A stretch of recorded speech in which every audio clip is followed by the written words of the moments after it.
அனைவருக்கும் வணக்கம். அனைத்து நண்பர்களுக்கு என்னுடைய அன்பார்ந்த ஆரோக்கியமான காலை வணக்கம். இன்றைய அதிகாரம் அழுக்காராமை குறளின் எண் 161வது குறளும் 162வது குறள் தான் நான் இப்போ உங்களுக்காக சொல்ல போகிறேன். 161வது குறள் என்னதுன்னு பார்த்தீங்கன்னா, ஒழுக்காரா கொள்க ஒருவன் தன் நெஞ்சத்து அழுக்காரா இயலாது இயல்பு. இதனுடைய பொருள் என்னன்னு பார்த்தீங்கன்னா, இப்போ ஒருத்தன் உயர்ந்துட்டானே அப்படிங்கிறத பார்த்து நம்ம பொறாமப்படக்கூடாது. ஒரு மனிதன் பொறாமப்படனா வாழணும். எப்பயுமே அந்த மனிதனுக்கு எந்த ஒரு சமயத்துமே பொறாமைங்கிறது இருக்கவே கூடாது. இப்போ அவன் உயர்ந்துட்டானா, சரி நம்மளும் உயர முயற்சி பண்ணுவோம், அவனை பார்த்து நம்ம பொறாமப்படக்கூடாது அப்படிங்கிற ஒரு எண்ணம் தான் ஒரு மனிதர்கிட்ட இருக்கணும். அதான் ஒரு ஒழுக்கத்துக்கு சிறந்த குணம். எப்பயுமே மற்றவங்களுக்கு பொறாமே படக்கூடாது.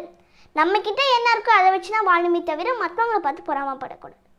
பொறாமப்பட்டோன்னா இந்த உலகத்தில் நம்ம எவ்வளோ விஷயங்கள் சாதித்தாலும் அதனால் எந்த ஒரு பயனும் இல்லை. மற்றவங்களுடைய கல்வியை பார்த்தோம், மற்றவங்களுடைய செல்வத்தை பார்த்தோம், மற்றவங்களுடைய காசை பார்த்தோம், மற்றவங்களுடைய பணத்தை பார்த்தோம், நம்ம ஆசைப்படவே கூடாது. அதனால் ஒரு மனிதனுக்கு எந்த ஒரு பிரயோஜனமே இல்லை. அப்படிங்கிறதான் நம்ம வள்ளுவர் முதல் குறளை பொருளாக சொல்லியிருக்காரு.